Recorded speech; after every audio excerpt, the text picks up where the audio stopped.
What is going on, everybody? My name is Northy, and we have a very interesting week here this week. We are currently on a 4-week streak of winning prize cards, and it's getting quite interesting. A few things here and there that we've changed to kind of take out the luck factor and add a bit more of a smart decision to it all. Obviously, a few unlucky things here and there stopping us from getting 2 prize cards in a week, but so far 4 in a week is really, 4 in a row, sorry, is really good, and there's potential for even more. Obviously, when you've done 4 in a row, there's always the chance you can get 5 and however many in a row, but we can't keep thinking that it's going to happen every single week. We've got to make sure we're making smart moves, doing the right things, and getting a bit lucky here and there. Which brings me to star powers. Now, this is the way it looks right now, but this is not the team I am going into next week with. This weekend here, sorry, is what I meant, but this weekend, I'm going in with a different team. I just can't show you one of the players right now. I'll let you guys have a guess as to what I mean by that. But all I can say is keep a lookout on Tuesday to see what player I ended up using, because the player I pulled in that video is going to be in my team for the week. There's only one player change here, but a few of the team star powers are changed up. One of the players here become a regular, and one of them also gets completely swapped out. I think maybe both of them will. However, I'm really excited to see how that team does this weekend. So this isn't really the team we're looking at. A few changes here and there, but some of the players will still stick in there. It's just I can't show you the team until next Tuesday. So have your guesses at who played in the team. See who played. Obviously, it'll be a lot of fun to see what everyone guesses, but keep a look at it on Tuesday. Obviously, didn't do too well in the most recent week. We came 269th.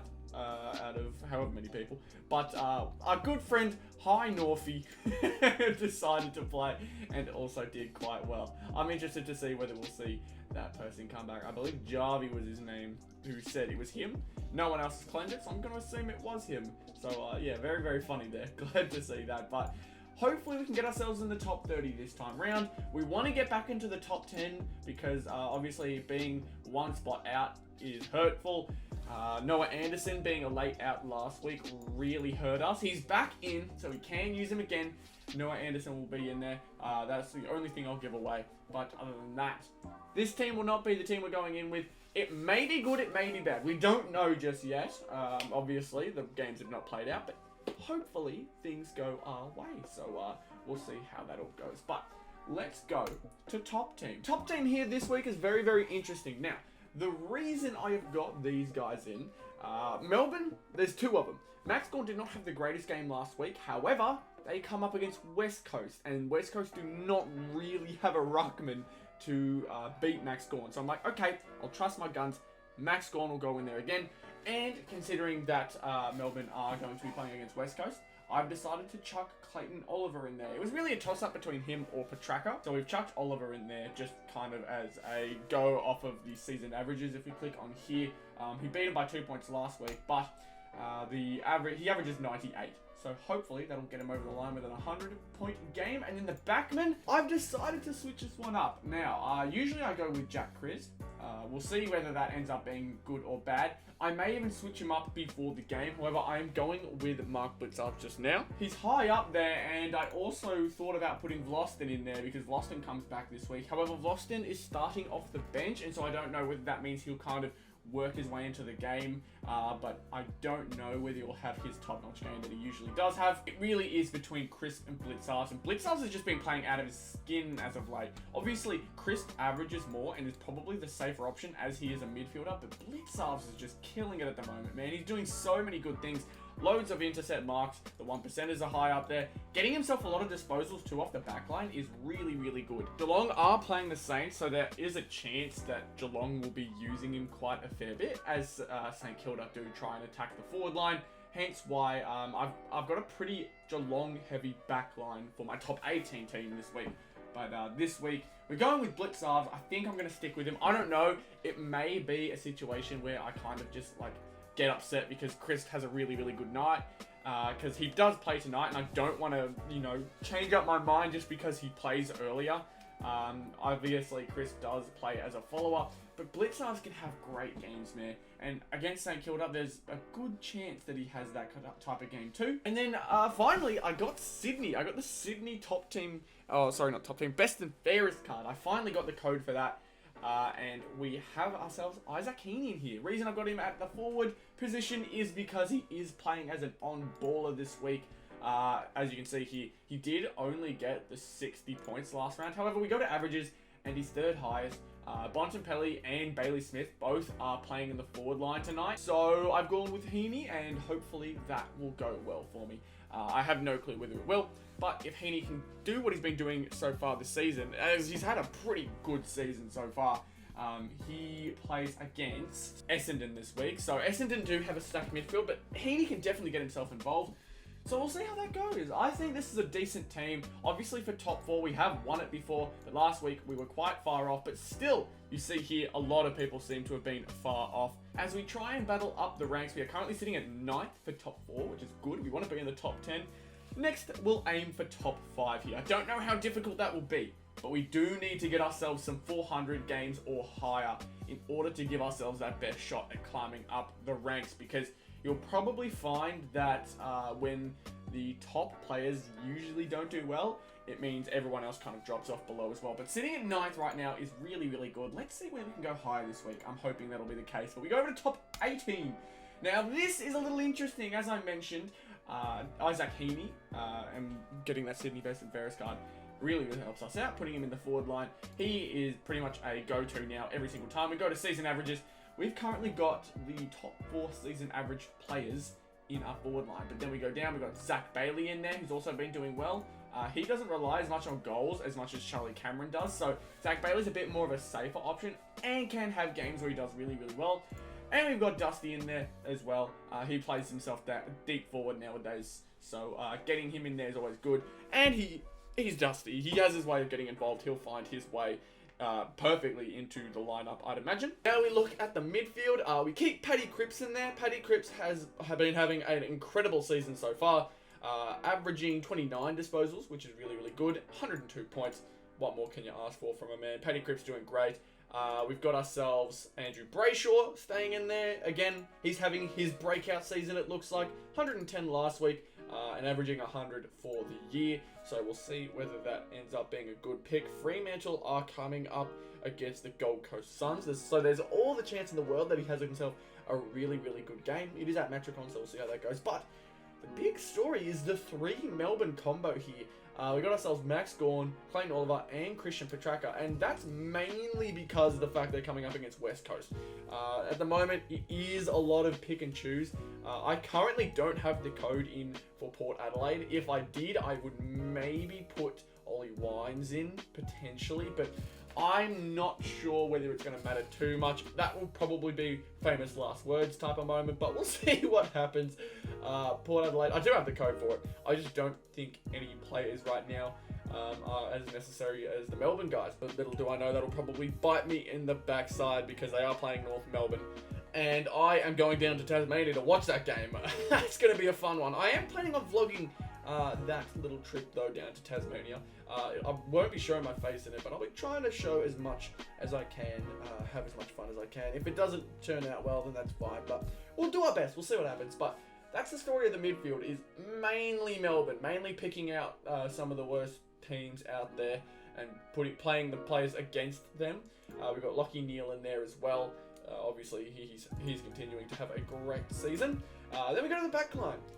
2 Geelong players in the back line in Tom Stewart and Mark Blitzarves. I think because St Kilda do have a really, really strong back line, it'll be a good choice. I think it'll be good. Tom Stewart will try and pick off players. He may even try and get a bit more on ball. And Blitzarves, as a strong backman, should be able to do his job as well. Kicks a couple goals every now and then too, which should be some good fun to watch. But we also got ourselves Crisp in there, who's a usual pick. Sicily, he's playing back pocket, but has been playing really, really well this season off of his time off. You can see our back line at the moment just absolutely on top of things. Jaden Short is the only one that we're not sure how he's going to go. They are playing Hawthorn, Richmond, so we'll see how that one goes. It may be smarter to pick Vlosten, but last time I switched out Short. Short had an incredible game. I think Short is playing in the back line again this time around. I'm not going to get destroyed by that. Oh no, he's playing midfield. No, that's great. Yeah, we're going to keep short. Absolutely keep short. If he's playing midfield, we are definitely keeping him in there. Anytime you can get a player in the midfield, it's a much more safer pick. And obviously, safe picks don't always do it for game modes like top 18 and top 4 because only the top 10 make it. But I'm hoping that something big comes of this week. We are rank 12. We went up 4 ranks, I believe, in the last round, which is really, really good when you get yourself a top 7 finish. But it's so annoying that all these high ranks are happening in like the early season. I wish this was end of season, so like we could confidently say, hey, we finished the most top 12. Like, that's awesome. But I don't know whether it's going to be that easy. It is quite stressful right now, but I'm hoping that we can get ourselves into top 10 with this weekend with a big score. Obviously, if a player above us doesn't get as big as a score as we do and we get ourselves in the top 10, that is huge. That pretty much takes out one person, but for the most part, what usually ends up happening is the top players get the top 10 scores, and it makes it a lot harder to climb up. And then even if they're not in the top 10, they've still got a half-decent score, which keeps them up there. So I'm really interested to see whether we can climb up even higher. I'm praying we do. Of course, it's not going to be easy. You see, in the number 1 position for round 8, Big Swoops, he had what looks like 60, close to, a little under 60, sorry, above our score. And he is currently sitting in 25th. So there's a lot of players here who are slowly catching up on us. And, like, we're still in the top 10. Like, this could go either way. It could be one player ends up sitting out one week, and that is all it takes for someone to shoot up above you. It's really tough. You have to be perfect with this stuff now, especially considering we are trying our best to get a full top 10. So let's see if we can get a top 10 finish in this one. But I do want to quickly show you guys. We'll check the profile here. This is probably the simplest way I can show you how well we're doing this season. For the season, we are currently rank 9 for top 4, rank 12 for top 18, and rank 11 for star powers. We want to get those all under 10, and I think we can call it a successful season. Obviously, for a lot of people, the ranks we've got now would be a successful season. That'd be an awesome season, but we want to get lower. There's definitely a chance we can do so. But now, we go over to the tips. The tips, I did go a little bit into them last week. I'm pretty certain Power will win against North. Pretty sure Melbourne will beat West Coast. I'm pretty sure Freo will beat Gold Coast. And then the rest are a little interesting. Brisbane will probably beat Adelaide there as well. Now, we've got to make some decisions here. I'm still confident the Dogs will beat Collingwood, but man, the Dogs look flat this year. They look really flat. I think I've mentioned that, I think I saw someone mention on like AFL 360 somewhere in the media that the Dogs are probably going through that phase of, wow, we just completed the climb, we didn't get successful, now we have to do it again. Like, that will take a mental toll on a team, especially when you get beat by 70 points.